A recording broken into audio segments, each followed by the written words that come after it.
should definitely have that turned on. So it's the second day of the year. I had a pretty great day yesterday, to be honest. Woke up with the cats. We were staying at a free camping spot not too far from Ballarat. Went and caught up with a friend, did something out of my comfort zone. It was good. And then today, the thing that started my messy day, I got removed from another group chat, and I don't know why. I don't understand. It was a chat for people to post photos and videos and stuff of their pets.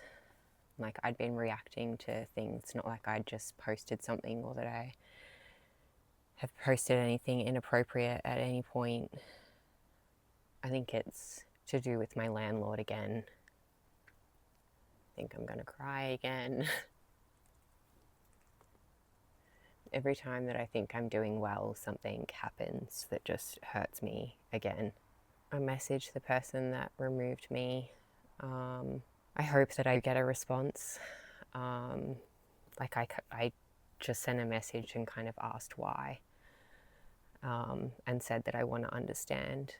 I don't see that I did anything wrong, and yet I'm getting punished. Well, that's what it feels like. It honestly is kind of just making me want to be an asshole. And I could be one. It's not who I actually want to be. This person that I knew for almost 2 years clearly never took the time to actually get to know me. Like putting cameras up when I move out as if I'm going to do something is clearly talking shit to friends. Yes, I met them through the landlord, but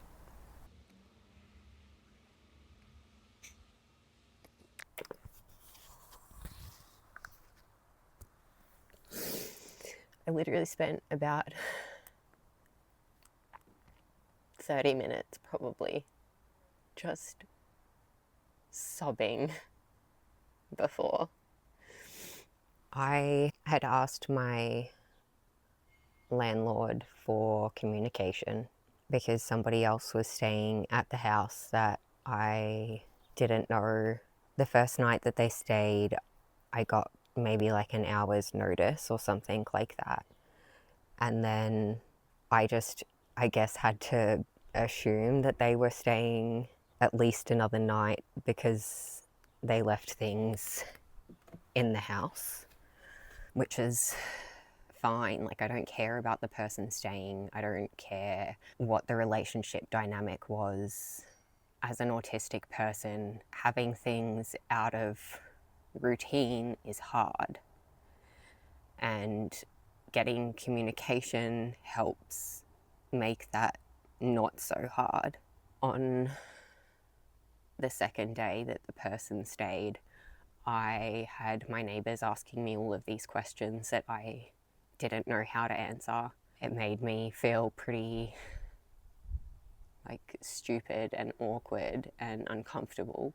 Not that they were asking the questions necessarily, but that I couldn't answer them. And then I asked 4 times that day for a conversation. No time was made for me. So I spent the night kind of writing things out so that I could clear my head, for one, but also just trying to prepare, I guess. And time was made on that Friday morning. So I said the first part of my thing. I checked in and asked if there was any comments or anything to be made. There was nothing. So I continued reading.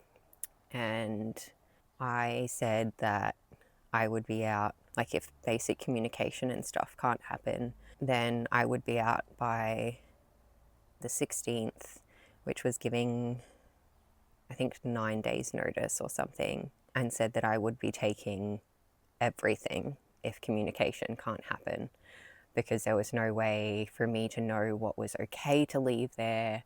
And also, I just didn't see that anybody should benefit from my belongings if they can't show me respect. As I kind of mentioned in my first video, the response to that, whilst I was at a hospital appointment, was to tell me I had to be out by the end of the day.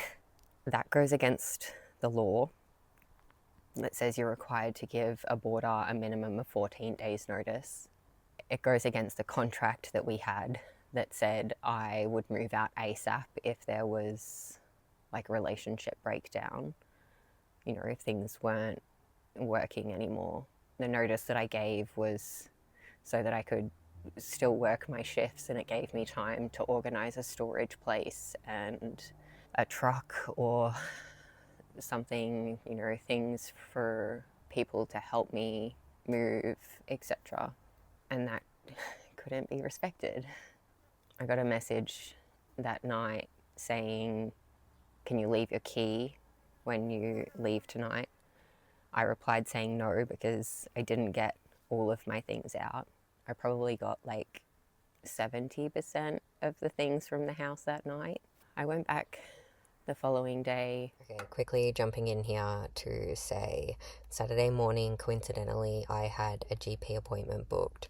So I drove into Melbourne for that, and my GP was low-key amazing, and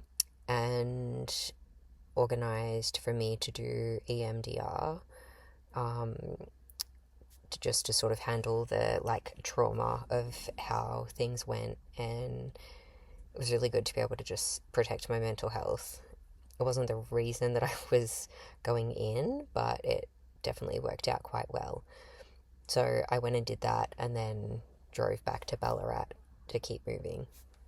Cleared the rest of my things out of the house and left the key. Kept the key for the garage so that I could get the things out of there and out of the back shed.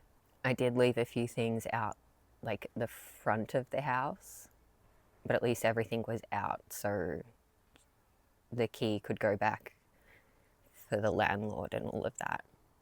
I went to work on the Sunday. My body was literally shaking from how much I'd been overexerting myself. So I said that all I'm going to do that afternoon is get the stuff from the front of the house, because I didn't have the capacity to do anything else physically.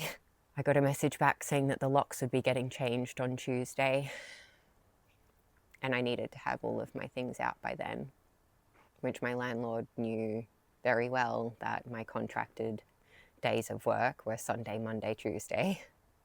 I ended up having to speak to 4 different managers. We got like a Christmas casual person to open the store and do the first part of the day by themselves.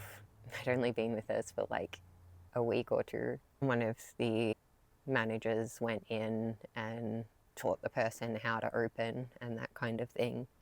And I spent the whole day moving things into the storage unit that my neighbours had helped me organise on the Saturday. So I left the other key there too on the Monday, which I don't really get why I had to give the keys back if locks are getting changed. But anyway, my mum actually helped me move everything on the Monday. I was very lucky that she happened to be down in Melbourne. My landlord saw my mum, but didn't acknowledge my mum. At least the disrespect wasn't isolated to me, I guess. I did so much work and put in so much love and time and effort, and was just fucked over again. At least this time there was no gambling addiction involved in the relationship. But that's a story for another day. And now I keep losing more people that I came to really love. I thought of them as dear friends, and they seem to all have dropped me just as quickly as the landlord did. And I'm just left confused, trying to understand.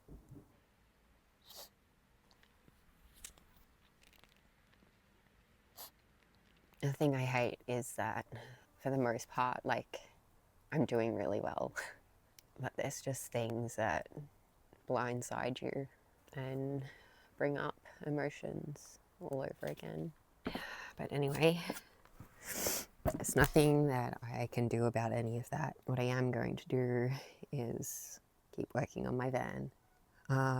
After waking up this morning, I did a trip to Bunnings before coming across to the storage unit because I needed more wood. The lengths that I had were just too short. I'll be able to use some of them still for random bits and pieces, but I needed some big ones.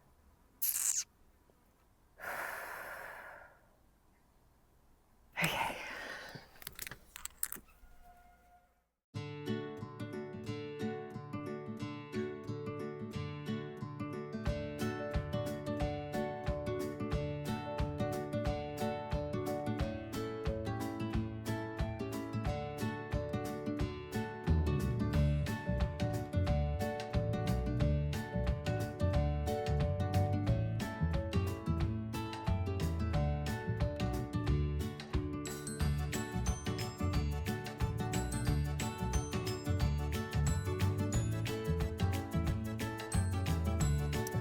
Stuck again, Cookie.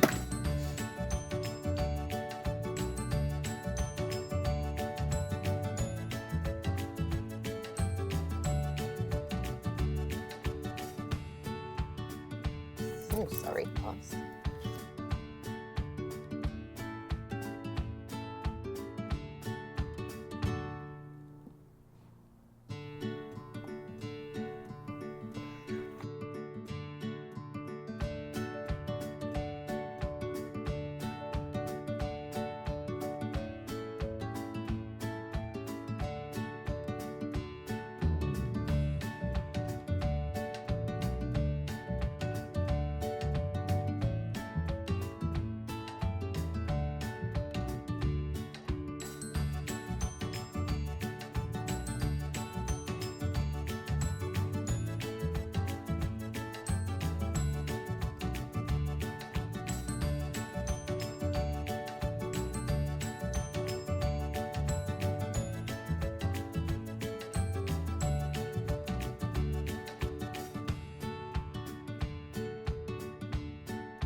What's going on?